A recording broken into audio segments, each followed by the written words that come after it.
ओम नमः सिद्धेभ्यः। नमः श्रीवर्धमानाय निर्धूतकलिलात्मने सालोकानां त्रिलोकानां यद्विद्यादर्पणम्। श्री रत्नकरण श्रावकाचार में चार प्रकार के दान की चर्चा चल रही है। चारों प्रकार का दान कैसा कैसा होना चाहिए। कल अपन ने देखा था कि मुनिराज को चारों तरह का दान अत्यंत दुर्लभ है। ऐसे श्रावक होना ही दुर्लभ है जो मुनिराज के जैसा ही भोजन स्वयं करते हो, तो भी दुर्लभ था। ऐसे श्रावक स्वयं के लिए शुद्ध और सात्विक भोजन बना भी दें, तो ऐसे नग्न दिगंबर भावलिंगी मुनिराज का मिलना दुर्लभ। वो मिल भी जाए तो उनके आहार का विकल्प हो और आहार की विधि बराबर मिल जाए, ये दुर्लभ है। इसलिए दुर्लभ में ही दुर्लभता है। आहार दान जितना दुर्लभ है, उससे भी अधिक औषधि दान दुर्लभ।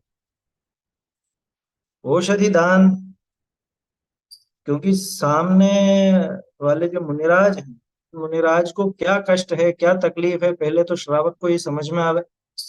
दूसरी बात, जो रोग समझ में आया है, उस रोग की दवा वो प्रासुक रूप से बनी हुई हो और अपने घर पर उपलब्ध हो, तो वो बात बनती है औषधि दान देने की।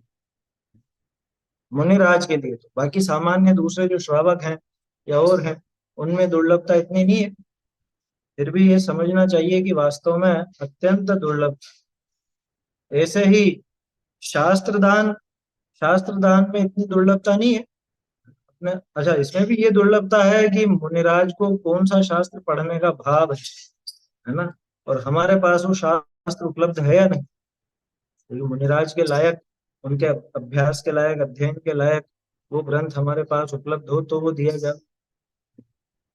ऐसे ही वसति का दान भी अत्यंत दुर्लभ, क्योंकि श्रावक स्वयं के लिए ही, स्वयं के लिए माने धर्मात्माओं के लिए, धर्मात्माओं के धर्म साधन के लिए वसति का आदि का निर्माण करता है।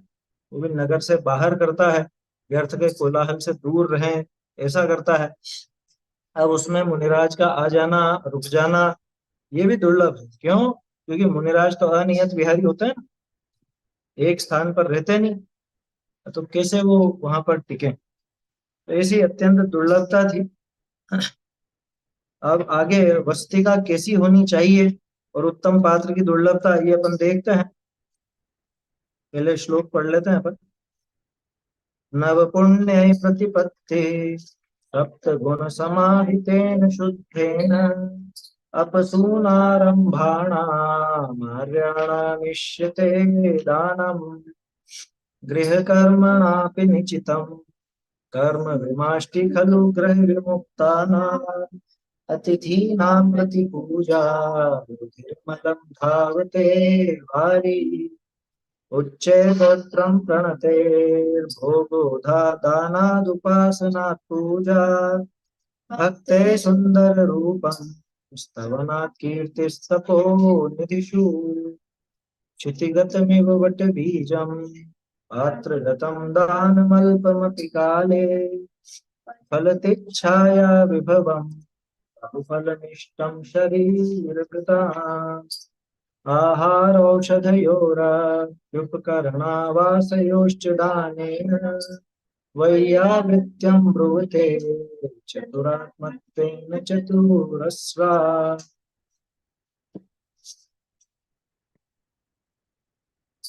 चलिए, अब वसति का कैसी होनी चाहिए, है? ये बहुत बढ़िया प्रकरण है।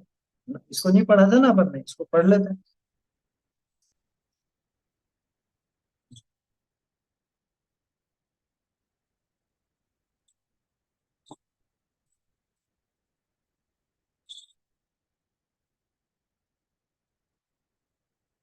मुंडारी से देखते हैं इसको।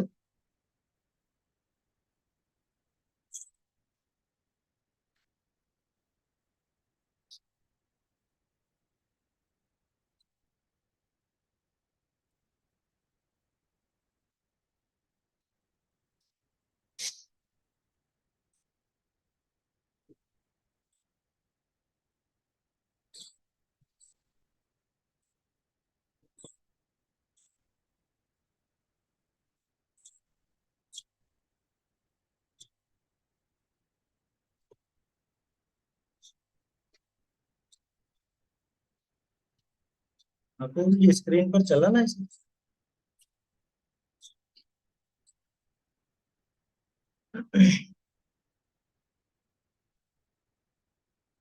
देखो, वसतिका कैसी होए। हम्म,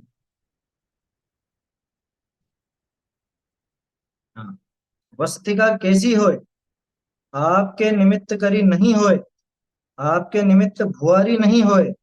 मुनि आया पाछे धोले नाही, उजाल दान खोले नाही। बारना मुदिया होए तो बारना खोले नाही।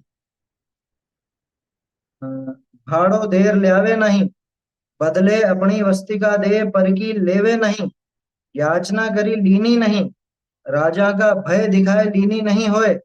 ऐसे इत्यादि 46 दोष रहित वस्तिका होए, तथा जीर्ण वन में तथा उजड़ ग्राम का मकान होए, जहाँ असंयमिनी का आर जार नहीं होए, स्त्री नपुंसक तिर्यंचनी का आगमन नहीं होए, जीव विराधना रहित होए, अंधकार आदि न होए नहीं होए। तहाँ साधुजन एक रात्रि दो रात्रि कदाचित बसे, अनेक देशन में विहार करे, तिनको वस्तिका का दान होना बहुत दुर्लभ है। याते उत्तम पात्र को दान होना अति दुर्लभ है। और इस पंचम काल में वीतरागी भावलिंगी साधु ही कोई बिरला देशांतर में तिष्ठे, तिनका पावना हो ही नहीं। पात्र का लाभ होना चतुर्थ काल में ही बड़ा भाग्य तय हुए था, परंतु इस क्षेत्र में पात्र तो बहुत थे। अब इस दुखम काल में यथावत धर्म का धारक पात्र कहाँ देखने में नहीं आवे। धर्म रहित अज्ञानी लोभी बहुत विचरे है, ते अपात्र है। इस काल में धर्म पाए करिके गृहस्थ, जिन धर्म के धारक श्रद्धानी के कहाँ कहाँ पाइये है, जे वीतराग धर्म को श्रवण करी, कुधर्म की आराधना का दूर ही ते त्याग करी, नित्य ही अहिंसा धर्म में के धरने वाले, जिन वचनामृत पान करने वाले, शीलवान संतोषी तपस्वी ही पात्र हैं। अन्य भेषधारी बहुत विचरे हैं।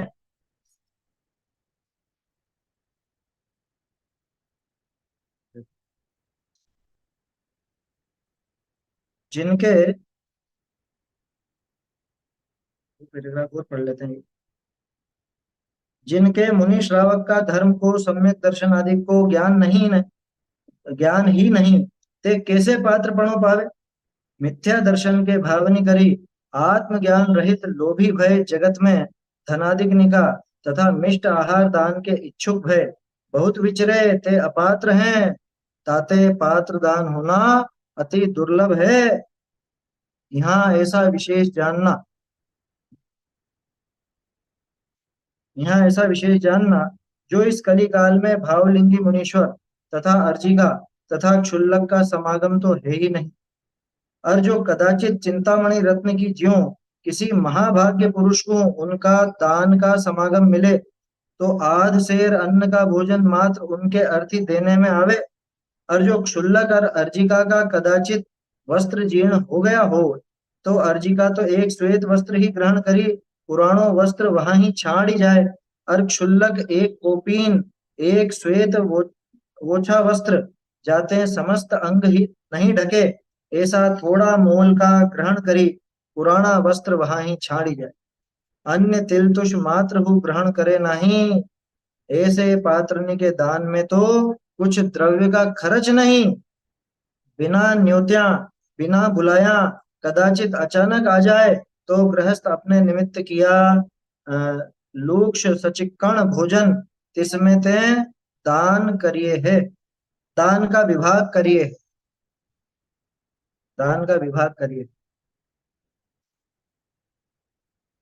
अच्छा, ये आगे का पैराग्राफ आ गया है धन का सदुपयोग। चलो इसको फिर देखते हैं, पहले यहाँ तक का पढ़ लेते हैं।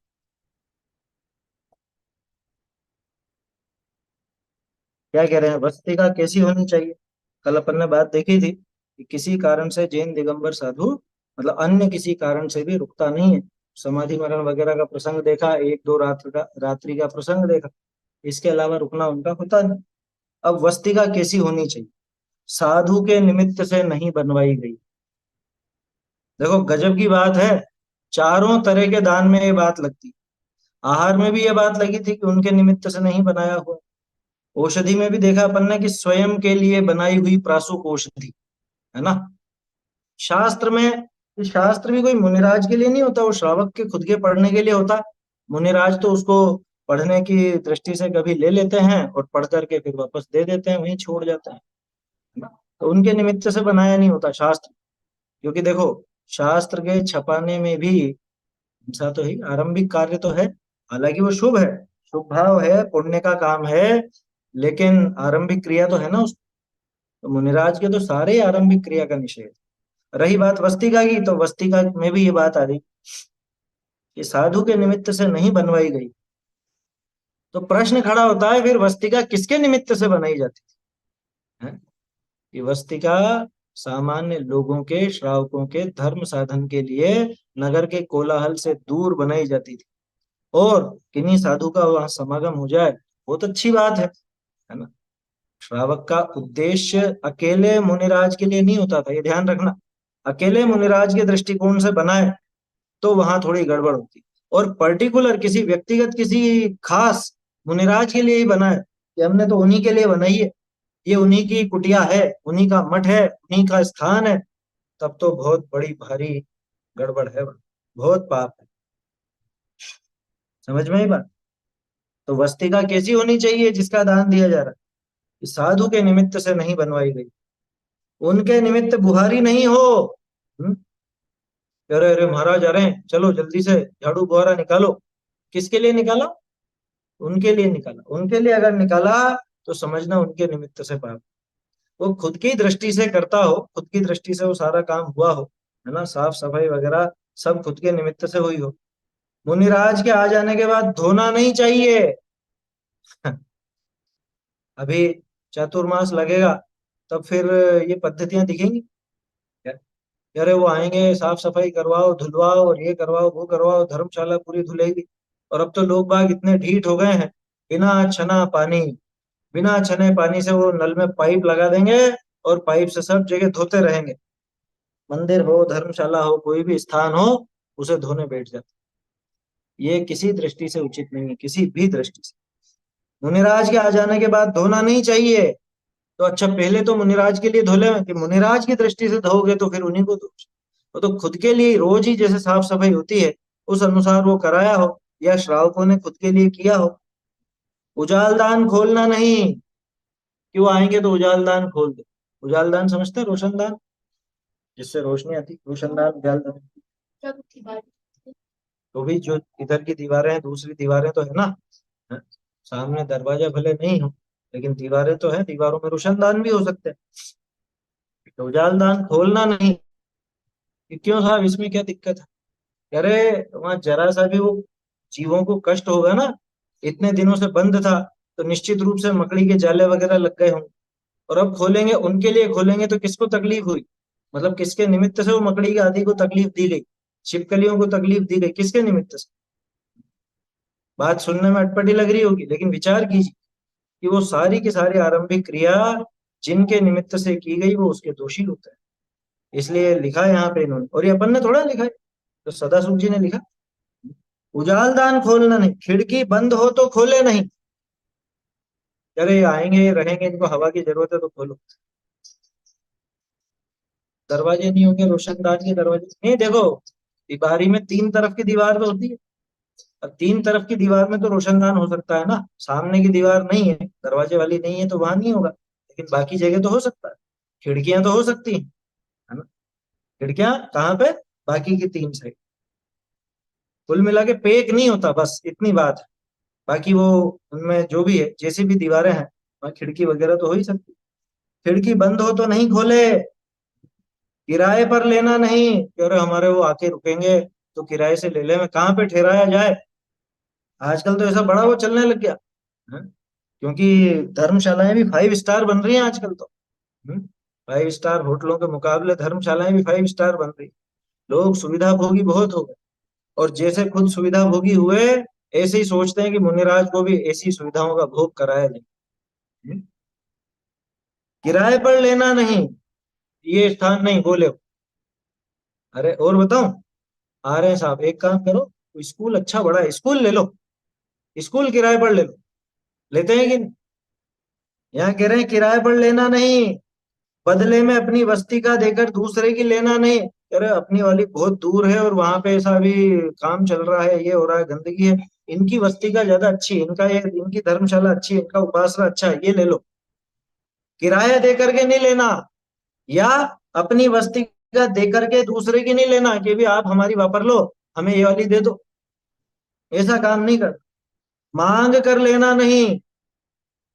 श्रावक ने खुद श्रावकों के लिए ना धर्म साधन के लिए बनवाई हो, उसमें काम चला है। मांग करके ली हुई हो तो वहां मुनिराज नहीं थे।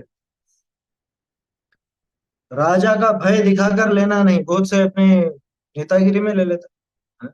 प्रभाव है ना, समाज पर प्रभाव रहता है तो कोई सी भी जगह ले ले किसी। खैर आजकल ये भय दिखाकर लेने वाली तो बात गई, अब तो सब वो पैसे और उससे ही होता है सारा काम।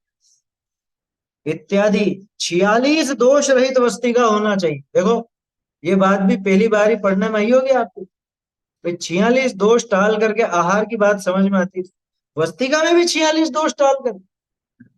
तो जो दोष उसमें लगते हैं आहार में, उद्दिष्ट आदि और आरंभिक क्रिया के, वैसे ही दोष यहाँ पे लगते। ये बातें आई ना, धोना नहीं, उजालदान नहीं खोलना, खिड़की बंद हो तो नहीं खोलना, किराए आदि पे नहीं लेना, किसी का भय दिखा करके नहीं लेना, इत्यादि 46 दोष रहित वस्तिका होनी चाहिए। कैसी हो? जीर्ण वन में हो, वन जंगलों के बीच में हो, यहाँ नहीं हो। अब तो वन भी कहाँ बचे, लोग बाग अब और आलीशान कर देते हैं जंगलों को, फार्म हाउस, फार्म हाउस में बना देंगे और वहां पे अच्छी हरियाली होगी और चारों तरफ वो बाग बगीचे जैसा कर दे। भाई यहाँ कह रहे हैं जीर्ण वन में हो, ऐसे स्थान पर पहले पुराने लोग बनाया करते थे, ऐसी उजड़ जगह पे भी बनाते थे। उजड़ ग्राम का मकान हो, उजड़ा हुआ गांव हो, वहां पे और दूसरे लोगों का निवास नहीं हो। क्या क्या कह रहे हो? जहां असंयमी जनों का आना जाना नहीं हो, ये भी बात है क्योंकि एकांत स्थान में दिखती है ना, तो असंयमी जन भी आने जाने लग जाते हैं। कोई अगर उसकी देखभाल नहीं हो तो वहां पे व्यसनी लोग भी आना जाना शुरू कर देते हैं। क्यों? कि उनको तो आराम से जगह मिल गई अपने व्यसन की पूर्ति करने की। हैं? शराब आदि पीना हो, जुआ खेलना हो, तो जाके इसी जगह बैठ जाएंगे, किसी खंडहर में या किसी ऐसे टूटे फूटे मकान में। लेकिन तो उजड़ ग्राम का मकान तो हो, लेकिन ऐसा हो जहाँ पे असंयमी जन आते जाते नहीं, स्त्री नपुंसक तिर्यंचों का आना जाना नहीं हो। स्त्रियों से, नपुंसकों से, इन सबसे शील का दोष लगता है, इसलिए इनके मन। और तिर्यंचों का भी, ऐसे बड़े तिर्यंचों का आना जाना नहीं, क्योंकि वहां ध्यान आराधना में बाधा पड़ती है। हालांकि उनको फर्क नहीं पड़ता, बाघ भी आ जाए, शेर भी आ जाए तो भी, लेकिन चला करके वो ऐसे स्थान पर नहीं जाते जहाँ पे ध्यान अध्ययन में परेशानी आ सके, है ना। जीव विराधना रहित हो, किसी भी तरह की जीवों की विराधना उसमें ना हो, ऐसे स्थान पर। अंधेरा नहीं हो, अंधेरा रहेगा तो क्या दिक्कत, डर लगेगा। जीव वगैरह होंगे तो हाँ जीव वगैरह दिखेंगे ही नहीं, इसलिए अंधेरा नहीं होना चाहिए, पर्याप्त उजाला हो। तो तिबारी का कारण भी यही है क्या, कमरे नहीं होने का एक कारण ये भी है, मतलब कमरे की चार दीवारें नहीं होती, खुली दीवारें होती हैं, उसका एक प्रमुख कारण यह है कि उजाला पर्याप्त। छत तो रहती है, छत तो रहती है, छत भी नहीं हो तो फिर दीवारें क्या करेंगी, फिर दीवारें किस काम की? नहीं नहीं ऐसी बात नहीं है, पॉसिबल नहीं, पुरानी आप देखो, पुरानी जो मसीहाएं बनी हुई है गांवों के बाहर, इसी तरह की होती थी। हमारे यहाँ पे बाहर है, वो इसी तरह की, काफी लंबी चौड़ी है, बहुत विस्तृत है ना, वहाँ जिनालय भी है और तिवारियां तिवारियां थी ना। अब तो खैर सब लोगों ने कमाई की दृष्टि से वो सब दीवारें खींच करके और स्कूल चला दिए और ये हो गया और वो, लेकिन ऐसे स्थान होते थे, वो बिल्कुल इसी तरह की बनी हुई है, जैसे जैसे बातें आ रही हैं उसी तरह की बनी हुई थी, है ना। अब क्या बनी हुई है, लोगों को कमाई चाहिए क्या, कह रहे एक काम करो, यहाँ पे भी कुछ कुछ दे दो, किसी को किराए से दे दो, ये तिबारियां तो पड़ी हैं, दीवार खींच के कमरे बना दो, स्टोर हो जाएगा, गोदाम हो जाएगा किसी का, कोई स्कूल चल जाएगा। ऐसे करके लोगों ने बिगाड़ दी पूरी बस्ती को। राजा का भय दिखाकर लेना नहीं, ये तो हो गया ना। जीव विराध न रहित हो, अंधेरा नहीं हो, वहां साधुजन एक रात्रि दो रात्रि कभी बस जाते। कभी कभार मुनिराज वहां आकर के, जैसा नगर हो जैसा गांव उस हिसाब से एक दिन दो दिन तीन दिन ऐसे रह लेते हैं। जो अनेक देशों में विहार करते हैं उनको वस्तिका का दान देना बहुत दुर्लभ है ना। दुर्लभ था कि भाई एक जगह ठहरते ही नहीं है वो, एक जगह रुके तो वस्तिका काम भी आए, लेकिन वो तो ज्यादा से ज्यादा एक रात रुकेंगे, एक दिन रुकेंगे, चल देंगे। अरे बहुत से लोग जैसे देखते हैं ना जंगलों में, किन्हीं के जंगलों में क्या मतलब, ऐसी खाली स्थान पर फैक्ट्रियां होती है, गोदाम होते हैं, कुछ भी ऐसा स्थान होता है अन्यमति, और उनके यहाँ पे जाकर अपने मुनिराज रुक जाए कोई, तो खुद को धन्य मानते हैं बहुत से तो। कह रहे हमारे यहाँ पर आप मुनिराज रुके। अब उनको भले स्वरूप पता नहीं हो, लेकिन एक कोई साधु महात्मा अपने यहाँ रुके हैं तो उनको एक बहुत बहुमान का भाव होता है। तो फिर अपने को तो मुनिराज का स्वरूप भी पता है, और मुनिराज कैसे हैं, रुकने वाले नहीं है ये भी पता है। और इसके बाद जब कोई अपने ऐसे बनाई हुई वस्तिका आदि में रहे तो वहाँ कितना हर्ष हो। वस्तिका का दान देना बहुत दुर्लभ है, अत्यंत दुर्लभ, कि ठहरते ही नहीं। कोई आए हैं मुनिराज, मान लो थोड़ी देर, घड़ी दो घड़ी रुक गए। ये रात का रुकना मालूम कहाँ होता है? रात का रुकना वहां होता है जहां शाम तक पहुंचे हो। अगर दिन में ही मान लो किसी गांव से निकले तो निकल जाते हैं आगे, आगे निकल जाते हैं। देखो, अति दुर्लभ। अतः उत्तम पात्र को दान हो जाना अति दुर्लभ है। ये चारों प्रकार के दान में अपन ने देखा, चारों प्रकार का जो दान है इसमें दुर्लभता ही दुर्लभता है। आहार, औषधि, शास्त्र, अभय। अभय यानी ये यहाँ पे वस्ती का दान। जैसे अभय दान भी आता है, लेकिन हम क्या मुनिराज को अभय दान दें? भय से तो अपन ग्रस्त है, मुनिराज के तो तीन प्रकार का भय भी निकल गया। मुनिराज को तीन प्रकार का, यानी तीन कषाय चौकड़ी के लेवल जैसा भय भी नहीं रहता, और हमें वो भय रहता है। तो हम जो भयभीत हैं, हम क्या किसी को अभय दान दें? हम तो सामान्य रूप से किसी जीव की रक्षा करके अभय दान समझते हैं। इसलिए यहाँ पे अभय दान का नाम पलट के वस्तिका दान दिया, है ना, वो नाम दिया गया कि वस्तिका का दान। इनको उत्तम पात्र मुनिराज। अतः उत्तम पात्र को दान हो जाना अति दुर्लभ है। अब देखो उत्तम पात्र कितने दुर्लभ हैं वो भी देखो। दान की दुर्लभता पात्र की दुर्लभता से है। पात्र अगर दुर्लभ है तो उनको दान होना और ज्यादा दुर्लभ है ना। इस पंचम काल में वीतरागी भावलिंगी साधु कोई बिरला ही देशांतर में रहता है, उनकी प्राप्ति होती नहीं। रहता है कि स्थान पे रहते हैं कल्टी के, कोई बिरले ही, एक तो बिरला के स्थान पर बिरले, और रहता है के स्थान पर रहते हैं।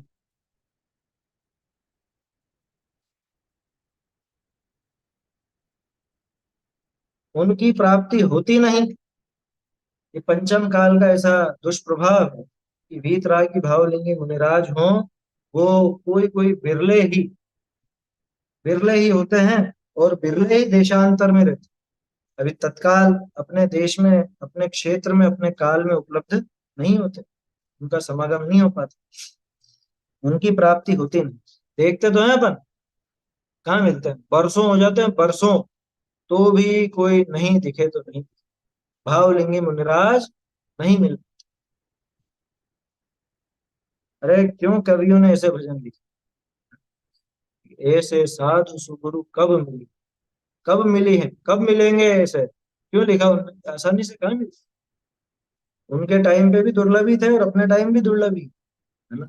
हाँ पहले जरूर होते थे काफी, तो भी काफी नहीं होते थे, बहुत तो भी नहीं होते थे, दुर्लभ ही रहते हैं मुनिराज। ऐसे उत्तम पात्र का मिल जाना तो चतुर्थ काल में ही बड़े भाग्य से होता था, परंतु उस समय इस क्षेत्र में पात्र तो बहुत थे। भाई उस टाइम पे भी बहुत भाग्य से ही मिलते थे, लेकिन फिर भी थे, आज से ज्यादा ही थी संख्या पहले।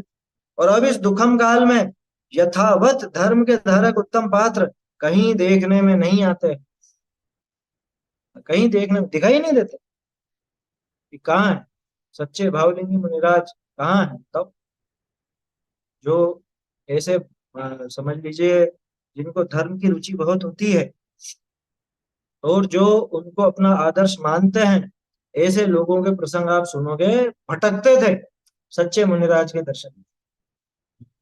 राजचंद्र जी के प्रसंग आते जंगलों में, ईडर के जंगलों में घूमते रहते थे, भटकते रहते कि कोई जैन साधु शायद मिल जाए। ईडर जगह है गुजरात की, और गुरुदेव को कभी सूचना मिली कि वहां शायद है जंगल में, तो गुरुदेव मतलब जल्दीबाजी में वहां गए, देखा ढूंढा लेकिन नहीं मिला, कि जंगलों में है शायद कोई मुनिराज, वहां आए हैं कोई भावली, दौड़े दौड़े जाते। भाई जिनको सच्चे मुनिराज का समागम हो, उनके तो भाग्य की क्या महिमा करें। सोचो तो सही, कितना दुर्लभ है? कि सुकोशल स्वामी, सुकुमाल स्वामी तो दूर से देख के ही भग लिए थे ना, दूर से देखा मुनिराज, जबकि उसकी माँ ने वो सब जगह पाबंदी लगवाई थी। माँ ने क्या, वो सुकुमाल ने नहीं, सुकोशल का पूरी पाबंदी लगा रखी थी, कोई भी नहीं आ जाए यहाँ, दिगंबर मुनिराज यहाँ नहीं आ जाए कोई भी, क्योंकि इनको देख के ये भाग लेगा उनके साथ ही। तो ऐसी ऐसी महिमा आती थी, सच्चे भावलिंगी मुनिराज दिख जाएं तो लोगों को उनके जैसे होने का भाव। पात्र का मिल जाना तो चतुर्थ काल में ही बड़े भाग्य से होता था, वहां पे भी आसान नहीं था, लेकिन उस समय पात्र तो थे। अब इस दुखम काल में यथावत धर्म के धारक उत्तम पात्र कहीं देखने में नहीं आते, कहीं नहीं मिलते, आसानी से दिखते ही नहीं। धर्म रहित अज्ञानी लोभी बहुत विचरते हैं, वे अपात्र हैं। अब क्या इसका विस्तार करें। देखो अन्य मतियों की तो बात है ही सही, लेकिन जैन साधु का वेश बना करके भी बहुत से लोग इस तरह के अज्ञानी लोभी होकर के पूरा एक नग्न वेश धारण कर लिया, उल्टी सीधी कुछ क्रियाएं बता देते हैं लोगों को, धर्म का रत्ती भर भी ज्ञान नहीं। कोई तो तलवारें लहराने लग जाए, हैं साधु वेश में तलवारें लहराने, साधु वेश में तलवार उठाने का उपदेश देते हैं, ऐसे उठपटांग उपदेश, धर्म की एक बात नहीं करे। धर्म रहित अज्ञानी लोभी बहुत विचरते हैं, वे अपात्र हैं, अपात्र हैं, वो देने लायक नहीं। इस काल में धर्म प्राप्त करने वाले गृहस्थ, जिन धर्म के धारक श्रद्धानी भी कोई कहीं कहीं मिलते हैं लोग। अरे दात्र ही नहीं मिलते तो पात्र कहाँ से मिले। सच्चे दातार ही दुर्लभ है इस काल में। धर्म प्राप्त करने वाले गृहस्थ जीव भी नहीं मिलते, जिनको धर्म की रुचि हो, या समझ लो जो स्वयं इस मार्ग पर आगे बढ़ना चाहते हो, ऐसे वो गृहस्थ और जिन धर्म के धारक श्रद्धानी, जिनको सच्चा जैन धर्म का दृढ़ श्रद्धान है, ऐसे श्रद्धानी भी कोई कोई कहीं कहीं। ये काम तो नहीं होगा कभी भी, है ना। मुझे तो बड़ा आश्चर्य हुआ है। पेप्सी बांटेंगे, पेप्सी, कोका कोला, ऐसा काम नहीं होगा। अरे श्रावक नहीं बांटता ये चीजें, क्या अपन पिलाते हैं क्या किसी को? हम हमारे घर में आए मेहमान तक को नहीं पिलाते ये चीज। तो कोई व्रतधारी, और वो भी महाव्रतधारी, ऐसा काम कर सके, ये बात असंभव नहीं है वो, है ना। वो तो कोई किसी ने ऐसे ही ढोंग रच लिया हो, वो अलग बात है। इस काल में धर्म प्राप्त करने वाले गृहस्थ कितने हैं? कि नहीं साहब हम तो बहुत धर्मात्मा हैं, हम सुबह 5 बजे उठ के जाप वाप दे करके और फिर 6 बजे तो मंदिर में पहुंच जाते हैं, पूजन करते हैं, प्रक्षाल करते हैं, शांति धारा करते हैं, ये करते हैं वो करते हैं, रोज विधान करते हैं? स्वाध्याय की नहीं, ये बता रखा है इन्होंने, जो पढ़ भी लेते हैं थोड़ा बहुत, वो सब क्रिया करता हुआ दिखे, लेकिन धर्म जैसी चीज को समझने में पूरा जीवन बीत जाता है तो भी धर्म हाथ नहीं आता। इस काल में धर्म प्राप्त करने वाले गृहस्थ, जिन धर्म के धारक श्रद्धानी, सुबह यहाँ पे चंद्र प्रभ जी को ढोकेगा और थोड़ी देर बाद पीपल की पूजा करता हुआ दिख जाए, हैं? बोलो, यहाँ पे थोड़ा कभी तो यहाँ पे नमस्कार करके जाएगा और वहां पे लाल पत्थर के आगे भी सिर झुका है। ये जिन धर्म के धारक श्रद्धा नहीं है, इसको जैन धर्म का धारक श्रद्धा नहीं क्या?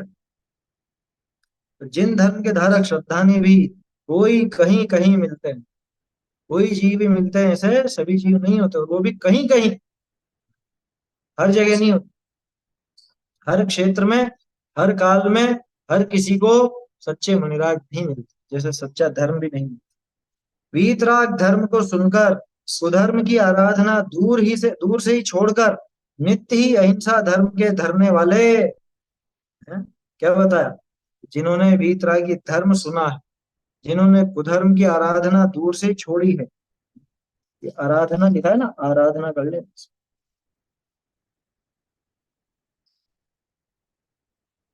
कुधर्म की आराधना दूर से ही छोड़कर नित्य ही अहिंसा धर्म के धरने वाले हैं। नित्य, कि कभी तो अहिंसा धरेंगे और कहीं नहीं, कभी नहीं धरेंगे, ऐसा नहीं।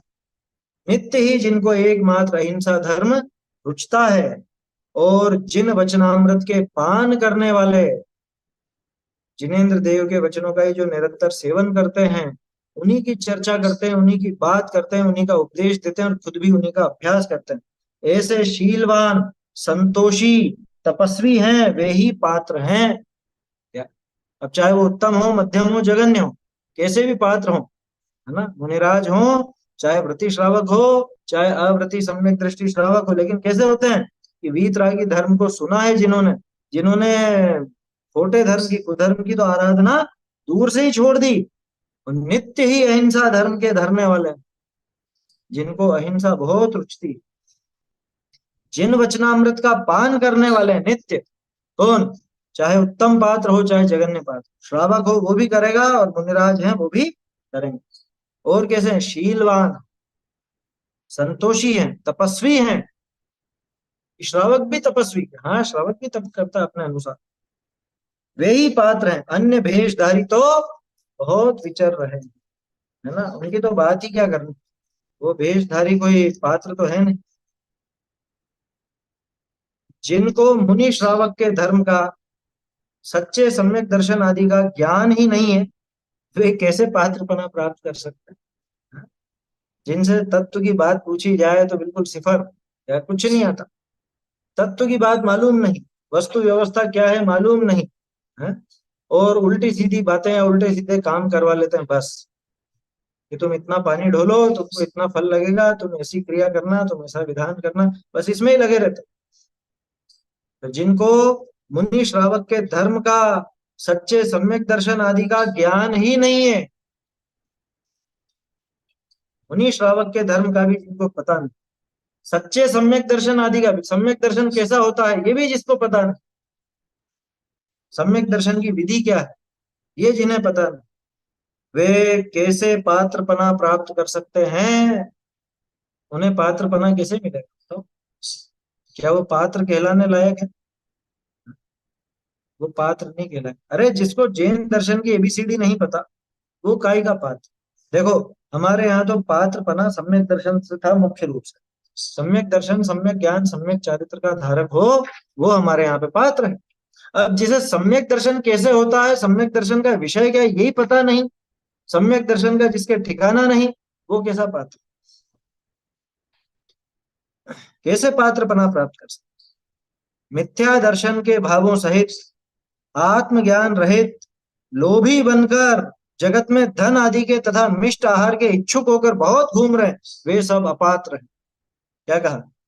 कि जिसके मिथ्यात्व पड़ा हुआ है, तीव्र मिथ्यात्व ना, अरे तीव्र मिथ्यात्व भी और ग्रहित मिथ्यात्व जिसके पड़ा, जो देवी देवताओं की पूजा करवा देवे, जो गरबा डांडिया करवा देवे, शांति धारा में धर्म बता देवे, जो ऐसी ऐसी उटपटांग क्रियाएं करा देवे, आत्मज्ञान की जिसको बात भी नहीं पता, आत्मा का स्वरूप भी नहीं पता, स्वयं आत्मज्ञान से रहित, लोभी बनकर। कैसे लोभी?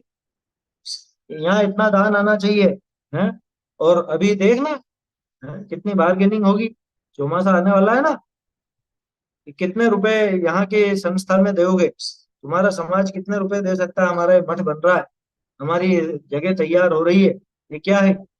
ये लोभ नहीं है तो क्या है? लोभी बनकर जगत में धन आदि के, धन के लोभ, स्पष्ट है?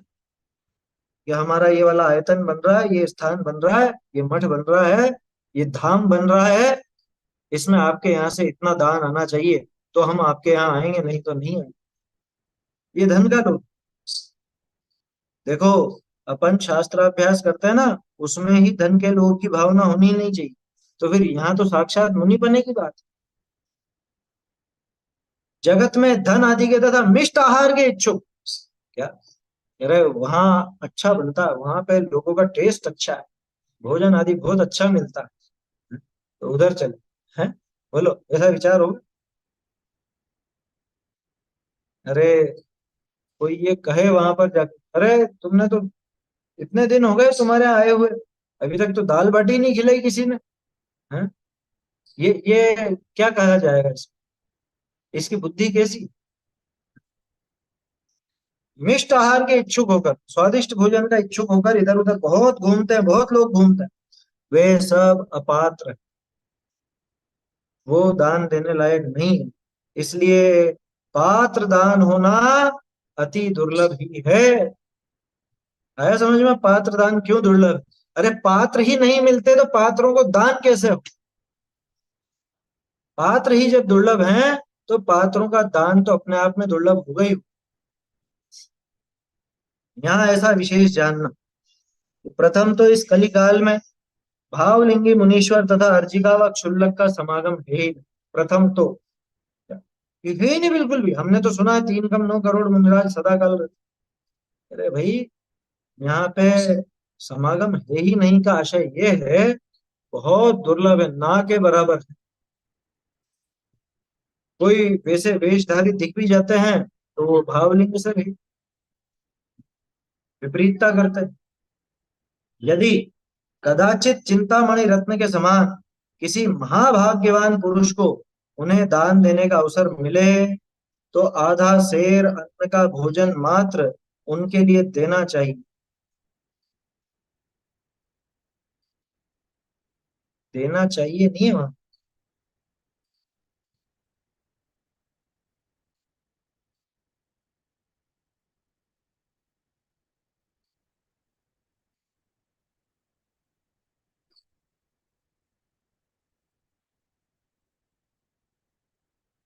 उनके अर्थित देने में आवे, देने में आता है, देना चाहिए नहीं है वो बात। क्योंकि देना चाहिए तो कम क्यों देंगे हम, हमें तो भावना है तो ज्यादा ही देंगे। ये देना चाहिए के स्थान पर देने में आता है, ऐसा कर लो।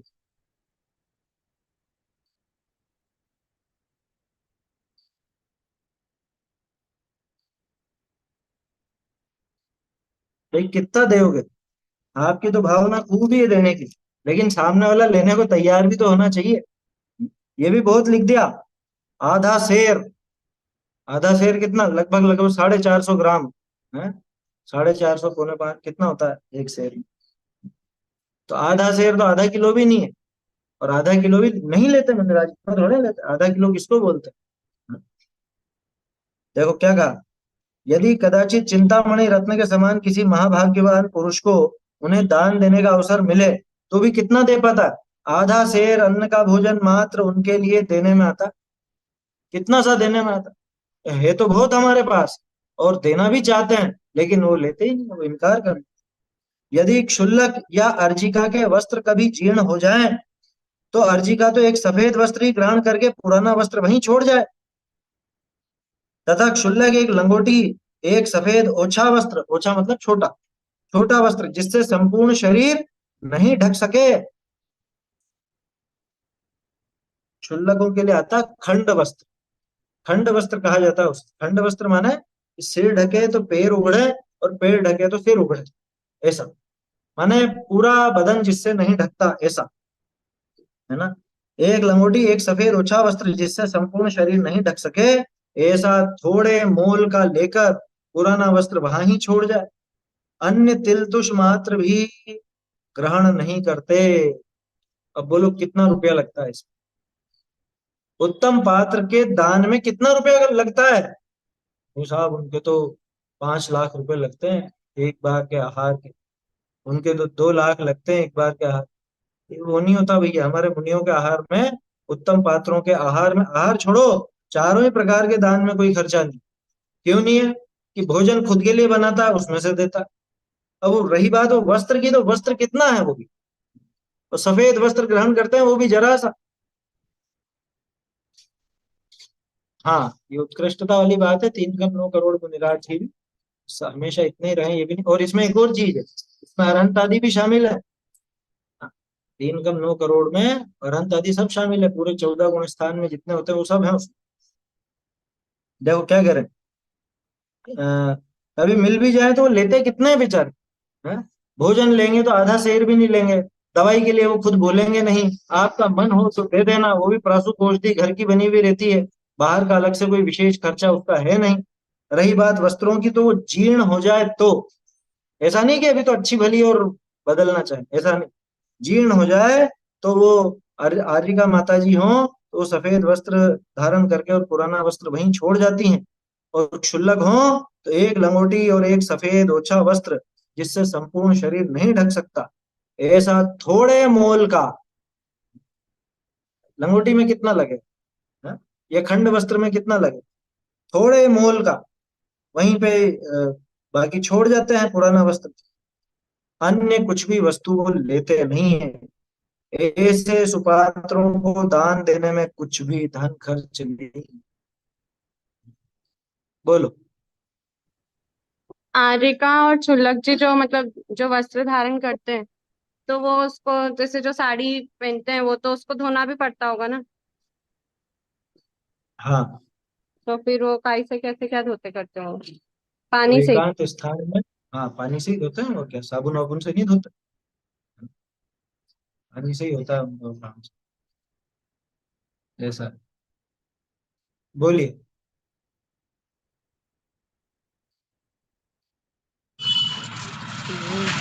गृहस्थों से थोड़ी धुलवा सकते हैं वो। नहीं नहीं, गृहस्थ क्यों धोएंगे? गृहस्थ नहीं धोते। गृहस्थ तो धो नहीं सकता, वो तो उनको खुद को ही धोना पड़ेगा। खुद ही धोते हैं, खुद ही धोते हैं, गृहस्थ से नहीं धुला। हाँ वही तो। बाकी अक्सर तो ऐसा चलता है कि जहाँ आर होता है वहीं धुलवा देते हैं। बाकी तो नहीं ऐसा। वो आप बता रहे हो, मैं मेरे ऐसे जानने में नहीं आया, लेकिन वो तो देखो स्वयं का ही है ना, खुद के वस्त्र आदि धोने का रहता है। जैसे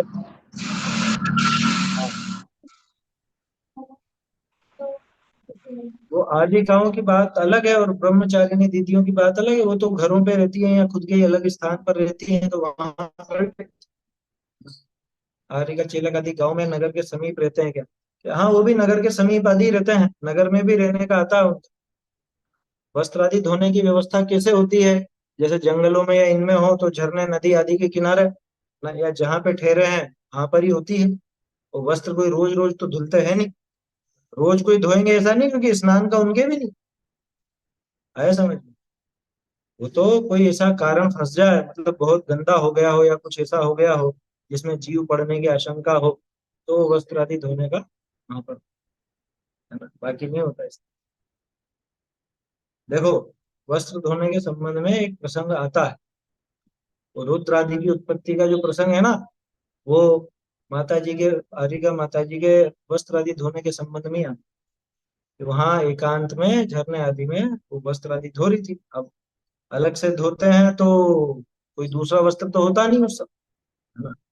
तो वो मुनिराज के भी भाव बिगड़ गए देख करके। बाद में वो सब, समझ लीजिए वो खोटा कार्य हो गया, पाप का कार्य हो गया। तो कहने का अर्थ ये है, वो अलग ही रहते हैं, अलग ही धोते हैं। हाँ, शुद्धि के बाद तो कपड़े बदलते ही हैं, वो धोते हैं, उसको बदलने क्या है, धोते ही हैं। थोड़ा सुखाते हैं, हल्का फुल्का सूख जाता है फिर पहन लेते हैं, है ना। क्योंकि देखो दूसरा तो वस्त्र नहीं होता, ये बात पक्की, ये बात पक्की है, दूसरा वस्त्र नहीं होता। तो उतने समय के लिए वो अलग रहते हैं। आता है अनगार धर्मामृत सागार धर्मामृत वगैरह में है वर्णन वो भी। तो जैसा है शास्त्रोक्त उस तरह से उसको समझना चाहिए, ये चीजें पढ़ने से ज्यादा समझ में आती है। देखो, अ, तो ऐसे सुपात्रों को दान में कुछ भी धन खर्च नहीं होता। आगे का विषय पढ़ते हैं अपन, धन का सदुपयोग कैसे करना चाहिए।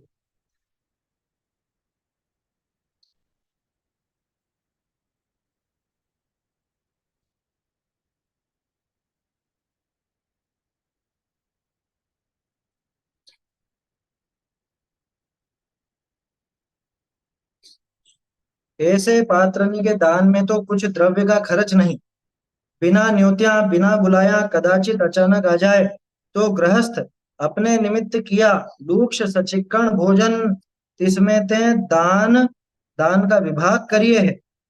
कहते हैं धनाढ्य पुरुष धन को कौन कार्य में लगाए सफल करे, जो भोगनी में लगाइए तो भोग तो तृष्णा के बधावने वाले, इंद्रियनी को विकल करने वाले, महापाप में प्रवर्तन कराए नरकादि कुगति को प्राप्त करे है, जीवों को हित अहित का जानने को लुप्त करे है, और मोह के वश होए पुत्रादिग्नि को समर्पण करिए, सो पुत्रादिक तो ममता के बधावने वाले, बिना दिए हु सर्वस्व लेवेंगे।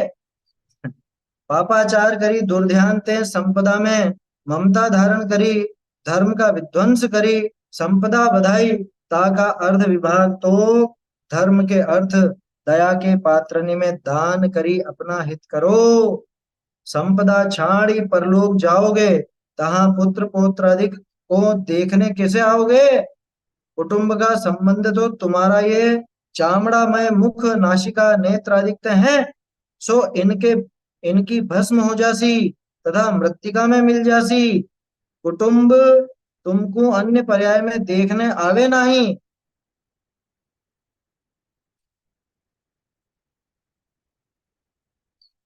एक सेकंड, तुम कुटुंब को देखने आओ नहीं, ये हाँ ठीक है, तुम कुटुंब को देखने आवो नहीं, क्योंकि जिन नेत्र कर्णादिक निते कुटुंब को जानो हो, तिन नेत्रादिक की तो राख उड़ जाएगी, तभी कुटुंब को कैसे जानोगे, और पुत्रादिक कुटुंब का संबंध तुम्हारे शरीर का चामते हैं, तुम्हारे आत्मा ते नहीं, तुम्हारे आत्मा को जाने नहीं, और तुम्हारा चामड़ा की राख उड़ जाएगी, तभी कुटुंब के तुमसे कहाँ संबंध करेंगे, ताते हो ज्ञानी जन हो।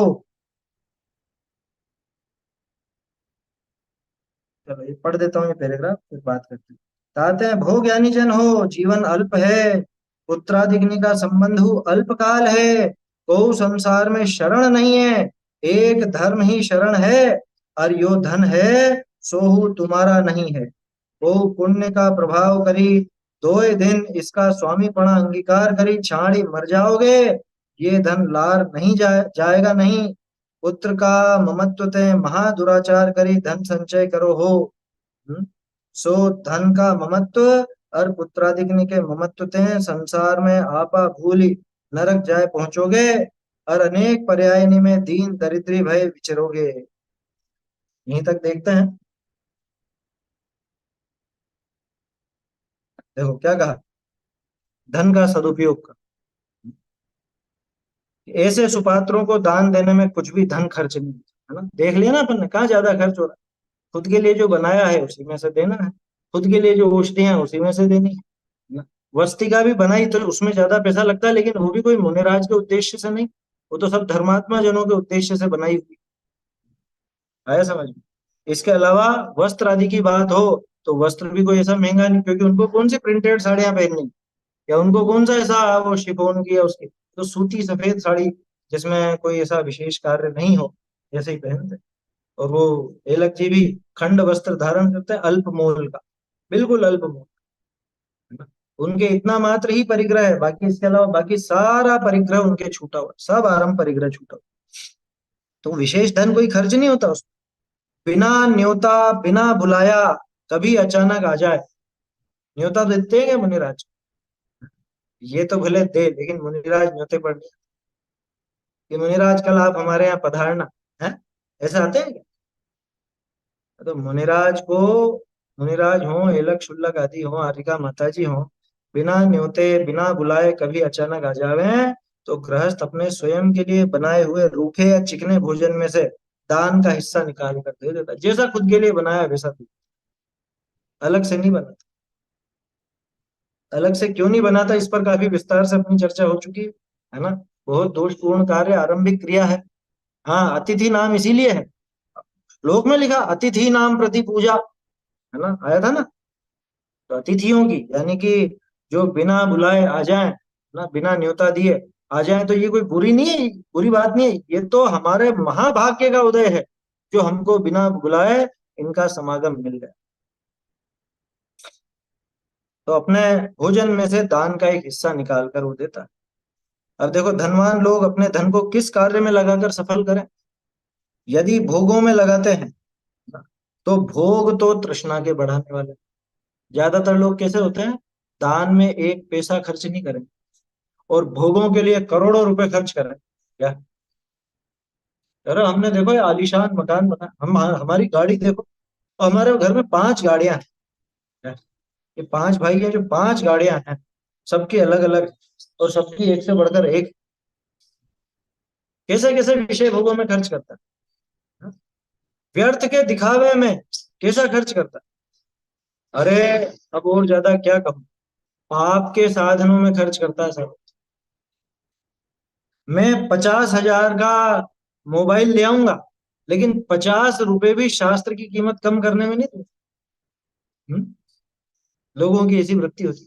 चलो मोबाइल से तो काम भी होता ही होता, 50-60 हजार के वो वीडियो गेम वो लेकर के आ जाऊंगा, लेकिन 200-500 रुपए मुझे शास्त्र की कीमत कम करने में, पाठशाला में या इसमें इसमें देने का भाव नहीं है।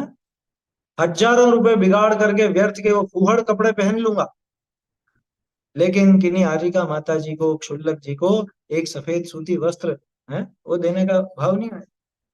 कैसा है, भोगों में लगाते हैं अगर हम पैसा। ये सब जन विचार कर ले, क्योंकि अधिकांश जैनी संपन्नता तो होती है, बहुत ज्यादा नहीं हो तो थोड़ी बहुत तो होती होती।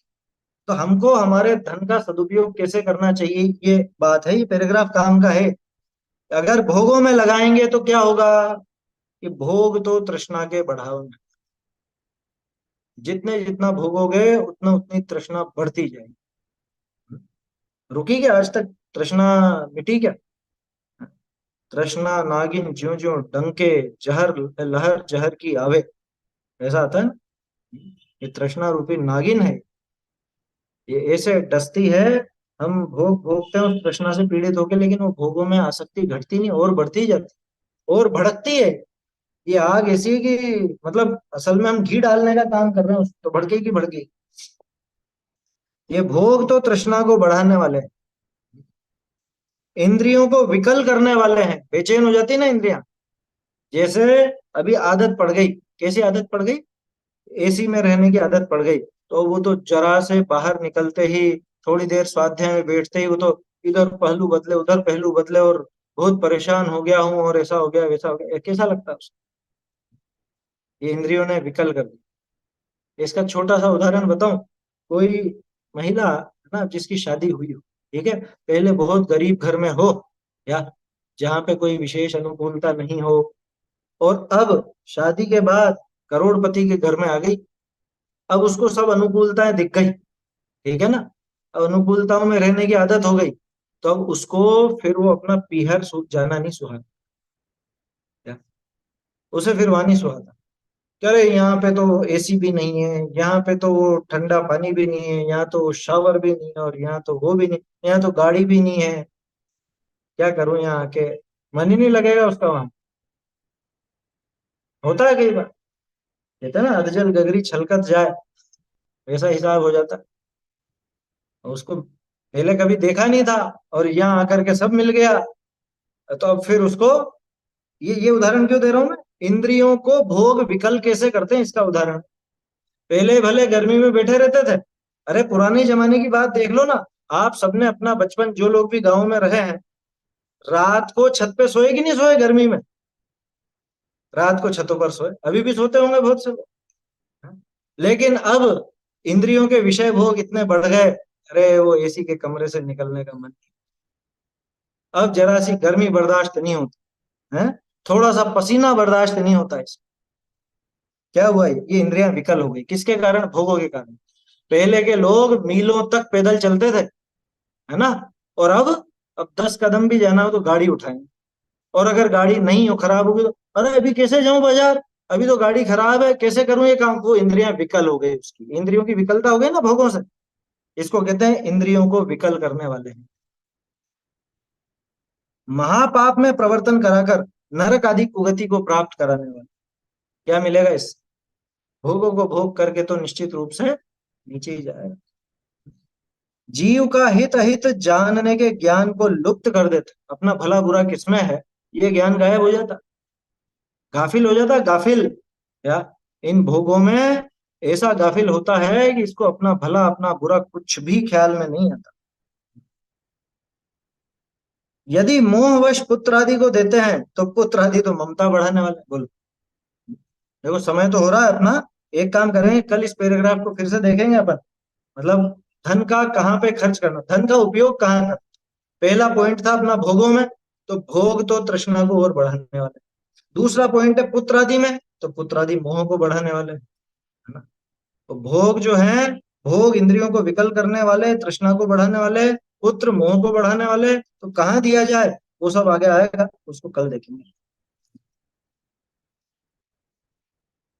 आहारौषधयोरप्युपकरणावासयोश्च दानेन वैयावृत्यं ब्रुवते चतुरात्मत्वेन चतुरस्वा चैतन्य का स्मरण प्रतिक्षण करो रे भव के अनंत दुख को क्षण में हरो रे अक्षय अनंत निज सौख्य निधान पाओ गाओ अरे नित ऋषि के गीत गाओ जिनवानी प्राणी जान ले रे जिनवानी प्राणी जान ले छहो धर्म पर जाय सब मनी के सरधान ले छहो जाय गुण सब मनी के सरधान ले